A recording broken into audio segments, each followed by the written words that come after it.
साथी, एउटा दियो चम्किन्छ नि, दियो चम्किनमा तेलको धेरै ठुलो भूमिका हुन्छ क्या। दियो आफै चम्किँदैन नि, दियोलाई पनि तेल हालियो भने चम्किने हो, एकदम शान्ति तरिकाले बल्ने हो। जब तेल नै छैन भने त त्यो दियो एकदम धिप धिप धिप धिप भएर बल्छ नि। हामी मान्छे पनि त्यही हो के, हाम्रो मान्छेमा पनि त त्यही त हो नि, होइन? मान प्रतिष्ठा इज्जत माया प्रेम धन सम्पत्ति छ भने त चम्किलो तरिकाले बल्ने हो नि, होइन? एकदम हाँसी खुसी भएर हिँड्ने हो।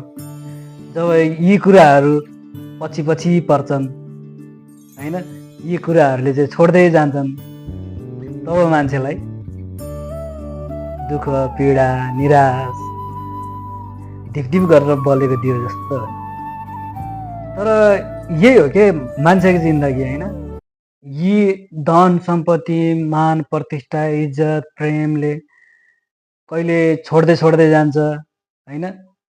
कहिले आफ्नो अगाडि अगाडि आउँछ, होइन? कहिले आफूसँगै बस्छ। त्यसैले मलाई लाग्छ धन सम्पत्ति मान प्रतिष्ठा इज्जत माया प्रेम भन भनेर चिन्ता लिनु चाहिँ बेकारै हो जस्तो लाग्छ। त्यसैले चिन्ता नगर्नुहोस्, कहिले अगाडि कहिले पछाडि हुनसक्छ, मात्र धैर्यता राख्न जान्नुहोस्, आनन्दित हुन्छ जीवन, चित्त बुझाउनु सजिलो हुन्छ।